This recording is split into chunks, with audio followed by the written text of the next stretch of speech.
आज की इफ्तारी पे हम रेस्टोरेंट स्टाइल ब्रेड पकोड़े बनाना सीखेंगे। काफ़ी ज़्यादा मज़े के बनते हैं ये। मुझे पर्सनली काफ़ी पसंद है ब्रेड पकोड़ा जिसमें फिलिंग भी हो। आज मैं आपको सिखाऊंगी आप पूरे प्रॉपर तरीके से कैसे ये फिलिंग लेके बना सकते हैं और फिलिंग कैसी होनी चाहिए, इसमें क्या सब डलना चाहिए। तो चलिए शुरू करते हैं आज की रेसिपी। यहाँ पे मैंने आलू जो हैं कुछ वो बॉयल करके रख दिए हैं। आप अपने हिसाब से ले सकते हैं आलू की क्वांटिटी, जितना आप चाहते हैं ब्रेड पकोड़ा बनाना उसी हिसाब से। आलू को बॉयल कर दिया है। अब मैंने लिया है फ्रेश कोरिएंडर या धनिया। साथ में मैंने प्याज को बहुत फाइनली चॉप किया है। 1 या 2 प्याज आप लेंगे आलू की क्वांटिटी के हिसाब से। अच्छे से मैश कर देंगे अब आप आलू को, ताकि प्याज और कोरिएंडर भी इसमें मिक्स हो जाए। या आप मैशर की मदद से भी कर सकते हैं या हाथों से भी कर सकते हैं प्रॉपर्ली मैश। यहाँ पे मैंने लिए हैं धनिए की सीड्स, कोरिएंडर सीड्स का 1 चम्मच। साथ में मैंने लिया है ज़ीरा, साबुत ज़ीरा 1 चम्मच। इन दोनों को मैं थोड़ा सा कोर्सली ग्राइंड करूँगी, कूटूँगी। अब लेंगे हम मस्टर्ड ऑयल। इस स्टेज पे हम थोड़ा सा कम ही लेंगे क्योंकि हमें इसमें फ्राई कर देना है बैटर अपना, तो इसलिए क्वांटिटी इस यहाँ पे ज़्यादा नहीं लेंगे हम। जब ये गर्म हो जाएगा, स्मोक निकल के, हम इसमें सारा बैटर ऐड कर देंगे जो हमने तैयार करके रखा था आलू प्याज का बैटर। इसमें मैं एक कुटा हुआ कोरिएंडर और ज़ीरा की सीड्स ऐड कर रही हूँ। अच्छे से फ्राई करेंगे आप। जो ये बैटर है ये इतना ज़बरदस्त बन जाता है। इसमें मैं सौंफ का 1 चम्मच डालेंगे हम। लाल मिर्च 1 चम्मच ऐड कर देंगे इसमें हम। साथ में हम यहाँ पे डालेंगे हल्दी आधी चम्मच तक और अच्छे से इन मसालों के साथ इसको मिक्स करेंगे। इसमें हम नमक भी एडजस्ट करेंगे लेटर ऑन। आप चाहे तो इसी स्टेज पे भी ऐड कर सकते हैं।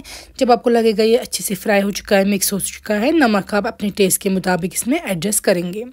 यहाँ पे देखिए बैटर को हम फ्राई करके ठंडा करने के लिए रख देंगे। बेसन में हम ऐड कर देंगे थोड़ी सी अजवाइन, 1 पिंच ऑफ अजवाइन। साथ में डालेंगे ज़ीरा, लाल मिर्च भी आधी चम्मच तक डालिएगा और सौंफ भी आधी चम्मच तक। यहाँ पे मैं चाट मसाला डाल रही हूँ तकरीबन 1 या आधी चम्मच तक। इन मसालों के साथ आप हल्का हल्का करके इसमें पानी ऐड करेंगे ताकि जो मसाले और बेसन है वो अच्छे से मिक्स हो जाए।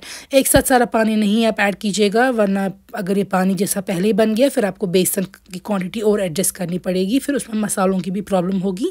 इसलिए आप हल्का हल्का करके ही इसमें पानी ऐड कीजिएगा ताकि आप पानी की क्वांटिटी खुद कंट्रोल कर सके और डिसाइड कर सके कि कितना आपको थिक या थिन बैटर रख देना है। तो यहाँ पे देखिए मैं इसको धीरे धीरे करके ही पानी ऐड कर रही हूँ। बैटर इतना थिक और थिन होना चाहिए, इसकी कंसिस्टेंसी ऐसी होनी चाहिए कि ये ड्रिपिंग कंसिस्टेंसी का होना चाहिए, लेकिन इतना कि ये स्टिक करे ब्रेड पे, ये बिल्कुल ही वाटरी ना हो कि ब्रेड से गिर जाए। अब बैटर बन चुका है हमारा। मैंने यहाँ पे देखिए ब्रेड के पीस लिए हैं 2। दोनों के ऊपर मैं रब करूँगी जो हमने ठंडा करने के लिए रख दिया था अपना बैटर। तो यहाँ पे हम इसको बीच में डालेंगे आलू प्याज और जो फिलिंग हमने तैयार की थी वो हम इसमें डाल देंगे। दोनों के ब्रेड पीसेस के अच्छे से रब कर देंगे। हल्की लेयर ही लगानी है। सेंटर में हम पनीर डाल देंगे, ये मस्त है। पनीर के आपको बहुत पतला स्लाइस काट के डाल देना है, तब जाके आपको पूरा बाजार की तरह लगेगा इसको टेस्ट। अब आप इनको हल्के हाथ से प्रेस करेंगे ताकि सब कुछ आपस में थोड़ा स्टिक करे, और हम इसी तरीके से बना के रखेंगे सारे ब्रेड पकोड़े। अब लेंगे आप मस्टर्ड ऑयल। मस्टर्ड ऑयल की क्वांटिटी अब आप नॉर्मल लीजिएगा क्योंकि अब हमें फ्राई करना है तो फ्राइंग के लिए थोड़ा ज़्यादा तेल इस्तेमाल होगा। अब जो हमने यहाँ पे बेसन तैयार की थी उसमें आप ब्रेड के दोनों पीसेस को एक साथ रख के कोट करेंगे, इस तरीके से डिप करेंगे ताकि हर तरफ से इसमें कोटिंग चढ़ जाए बेसन की। मस्टर्ड ऑयल गर्म होना चाहिए और बिल्कुल गर्म तेल में आप डाल देंगे ये ब्रेड पकोड़ा। पहले आप उसको हाई फ्लेम रखेंगे, फिर आप मीडियम फ्लेम पे भी इसको फ्राई कर सकते हैं, ताकि वैसे तो अंदर से इसका बैटर सारा जो है वो पक चुका है, ऑलरेडी फ्राई किया था। तो आप इसको पहले हाई फ्लेम पे फ्राई करेंगे, फिर मीडियम फ्लेम पे आप इसको फ्राई करके निकाल के रख देंगे।